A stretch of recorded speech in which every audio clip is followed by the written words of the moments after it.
नमस्कार, मैं बीना कुमारी। आज चर्चा बिहार के सियासी दांवपेच की। एक चरण का चुनाव हो चुका है। नीतीश कुमार और नरेंद्र मोदी चुनावी मंच साझा करना छोड़ चुके हैं। राजनीतिक गलियारों में यह चर्चा है कि भाजपा और जेडीयू के बीच सब कुछ सामान्य नहीं है। ललन सिंह कह रहे हैं कि प्रधानमंत्री चाहते हैं कि अलग अलग प्रचार करने से ज़्यादा क्षेत्रों का दौरा होगा, इसलिए नीतीश कुमार नरेंद्र मोदी की सभा में नहीं जा रहे हैं। मतलब भाजपा और जेडीयू ने आपसी सहमति से यह तय किया है कि नीतीश कुमार और मोदी अलग अलग प्रचार करें।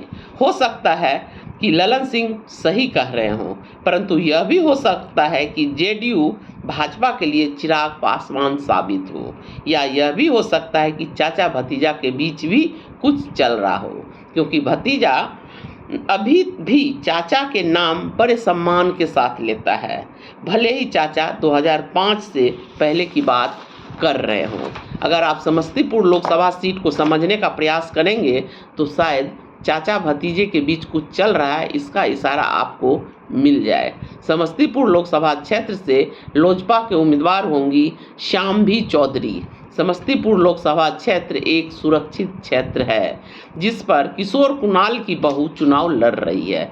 किशोर कुणाल सामान्य वर्ग से आते हैं। एक सुरक्षित सीट जो दलितों के उत्थान के लिए, दलितों की आवाज़ को संसद में उठाने के लिए होती है, उस पर सामान्य वर्ग कैसे कब्जा कर रहा है, इसको समझने का प्रयास कीजिए। यह एक अलग विषय है, परंतु शाम्भी चौधरी अशोक चौधरी की बेटी है और कांग्रेस के कद्दावर नेता, बिहार सरकार में मंत्री रहे महावीर चौधरी की पोती है। अशोक चौधरी भी कांग्रेस में थे।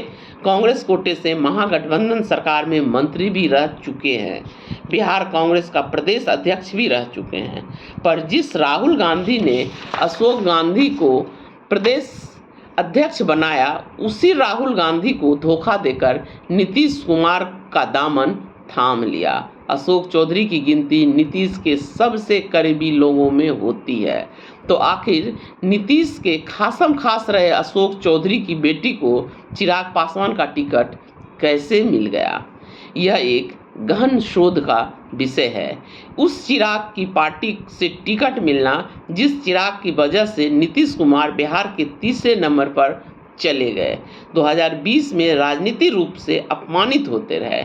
आखिर उस चिराग की पार्टी से अपनी बेटी को टिकट दिलवाने में अशोक चौधरी ने क्या क्या समझौता किया है, यह समझना जेडीयू के नेता नीतीश कुमार के लिए कोई बड़ी बात नहीं है। चिराग को शायद ही कभी नीतीश कुमार माफ़ करे।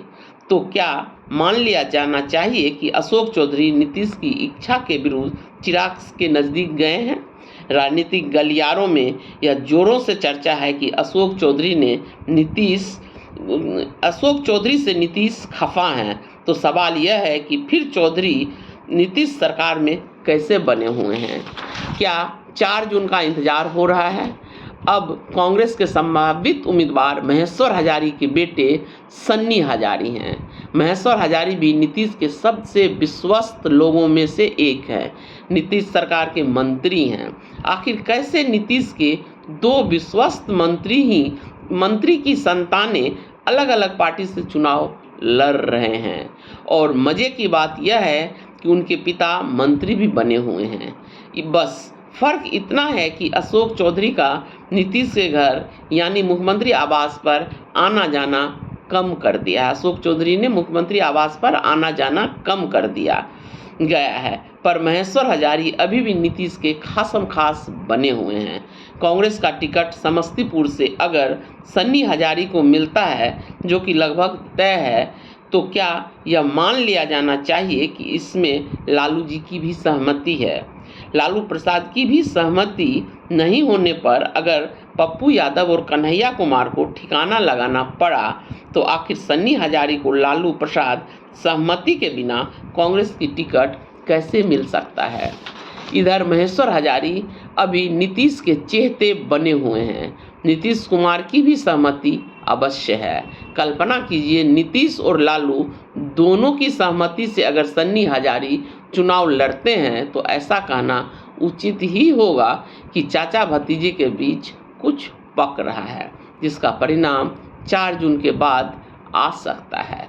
राजद के उम्मीदवारों पर भी नज़र डालें तो आपको यह एहसास होगा कि भाजपा के खिलाफ राजद ने ज़्यादा से ज़्यादा लवकुश समुदाय के लोगों को टिकट दिया है, जबकि जेडीयू के खिलाफ ऐसा नहीं किया गया है।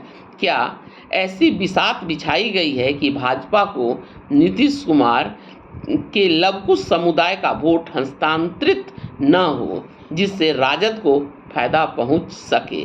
क्या मोदी जी को बिहार में ही घेरने का प्लान लालू और नीतीश ने तैयार कर लिया है? धन्यवाद, नमस्कार।